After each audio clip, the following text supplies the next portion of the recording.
Bedittle, Girl Self-Respect Campers. Kalian pernah gak sih nyuruh AI bikin sesuatu dan hasilnya bom? Dalam hitungan detik, hasilnya udah on point banget. Cepet, akurat, dan sesuai keinginan.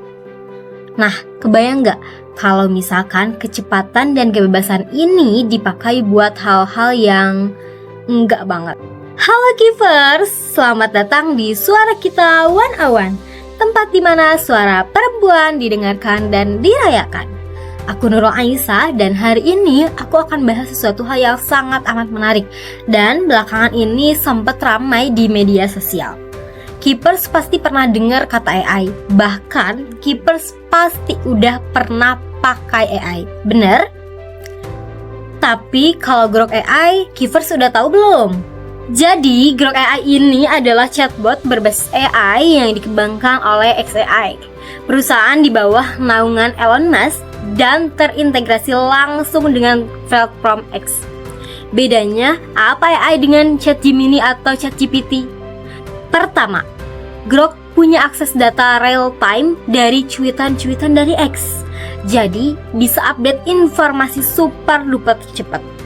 Kedua, Grok didesain dengan kepribadian yang lebih bebas atau sarkastik, dan bahkan bisa menjawab pertanyaan-pertanyaan yang dihindari oleh AI lainnya. Dia diciptakan menjadi AI yang paling jujur dan tanpa filter. Jadi Grok AI ini sebenarnya punya banyak manfaat yang mudah untuk manusia mengerjakan sesuatu hal. Tapi ada tapi besarnya. Inilah inti dari permasalahannya, yaitu kebebasan. Grok AI jadi kekurangan fatal, terutama di fitur image generation-nya. Filter atau safety guardrails-nya sangat minimal. Ini menurut laporan pengguna atau berdasarkan viralnya kasus ini di media sosial. Apa dampaknya? Ini bahaya banget. Yang pertama yaitu konten pelecehan seksual. Ini yang paling sering banget disorot. Pengguna bisa dengan mudahnya menyuruh Grok membuat gambar atau editan-editan yang mereka inginkan, bahkan tokoh publik atau individu tertentu, tanpa persetujuan. Ini udah termasuk kategori pelecehan dan bisa menimbulkan trauma serius bagi korban.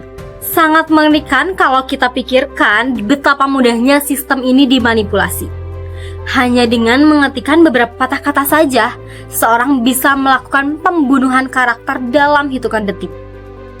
Grok AI ini kerap dimanfaatkan oleh pihak yang tidak bertanggung jawab untuk tindakan yang melanggar norma, seperti permintaan untuk memodifikasi atribut identitas personal dalam foto. Misalnya, mengubah busana objek pakaian yang tidak pantas atau vulgar. Bahkan yang paling mengkhawatirkan adalah permintaan untuk merekayasa gambar seseorang ke dalam situasi privasi. Selain pelecehan, ada satu dampak yang sangat amat ngeri, yaitu hilangnya ruang aman di dunia digital. Grok AI yang tanpa sensor secara nggak langsung merusak nama baik orang dengan fitnah visual yang sulit dibedakan. Efeknya, kita jadi punya rasa takut buat bersosial media.